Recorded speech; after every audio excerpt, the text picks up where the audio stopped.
Probably, each of us has often wondered what the future holds for you. There is a lot of evidence that everyone's future already exists.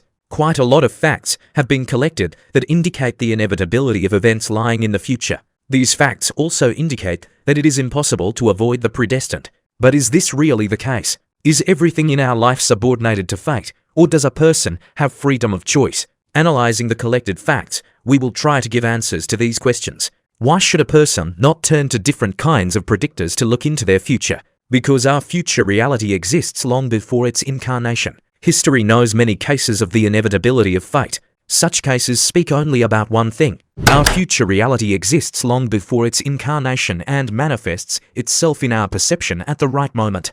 Imagine a passenger riding on a train and looking out the window. The passenger sees a tree or a house standing by the road. This picture is shown in the window for just a moment and then disappears. However, this tree and this house existed before the passenger saw them, and the observer's encounter with these objects was inevitable. We draw such a parallel in order to show how the fate of man manifests itself. Does this mean that every action we take, every decision we make, is already predetermined?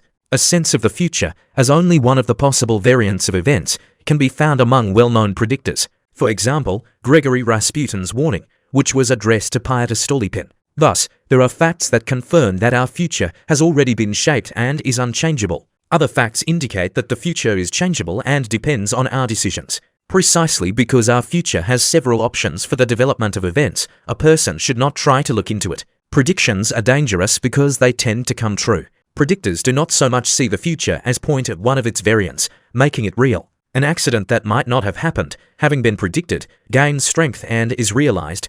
Prophecies about some future negative events were considered dangerous in the ancient world, because after their proclamation, the probability also increased that events would develop exactly according to this plan. It was believed that the predictor presents a certain picture in his mind, and after that in the minds of other people. According to this visualization, reality begins to build up. Our consciousness is like the pendulum of a clock, with the past on one side, the future on the other, and the present in the middle. Our emotions swing this pendulum. The stronger the amplitude, the further and deeper the consciousness moves into the past or the future, and almost instantly the present skips. In psychological practice, you are faced with the destructive role of expectations.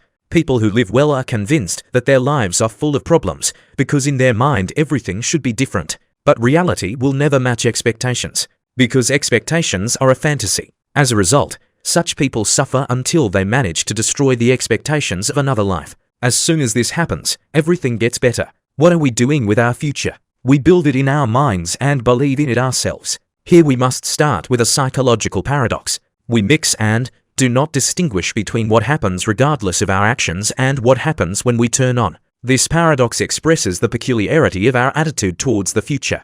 The problem of the future is the problem of the subject, the problem of who defines it and how. We cannot be sure of the future any more than we can be sure of the present. The future often depends on our actions, but rarely depends on our intentions. Therefore, our actions change it, but often not in the way we plan. We are trying to make the future more certain than it can be, because uncertainty creates an unpleasant and uncomfortable anxiety that you want to eliminate from life. The huge industry of predictions, fortune tellers, astrologers satisfies the psychological need of people to get rid of fear of the future by getting any fantastic pictures of what will happen. Anxiety is our tool for interacting with the future. She says there's something we can't know for sure yet. Where there is no anxiety, there is no future. It is replaced by illusions. If people make plans for life for many decades ahead, they thereby exclude the future from life. They're just prolonging their present. Forecasting is the application of objective processes and laws, deducing from them the expected consequences that must occur regardless of what we do.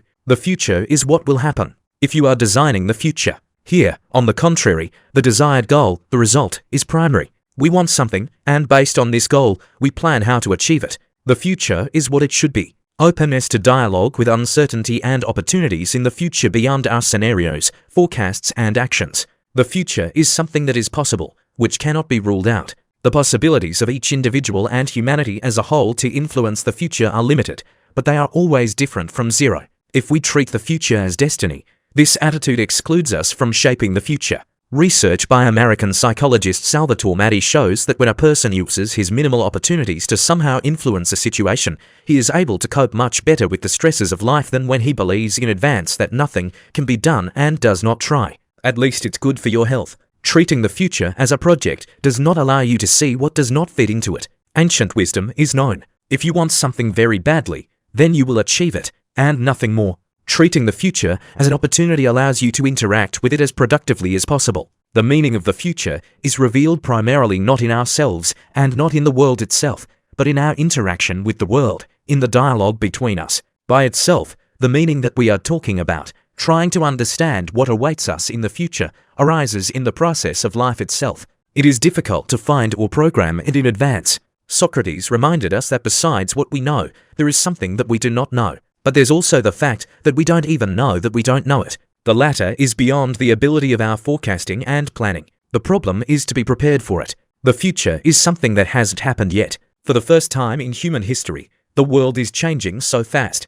These changes are making us more stressed than ever. What will happen to the job? Will I be able to feed my family? Who will my child become? These questions do not allow us to live. The only way to live a happy life is to stop trying to find out the future. No one knows what will happen in 20 years. Moreover, you don't need to know. There is no need to rush to form your expectations.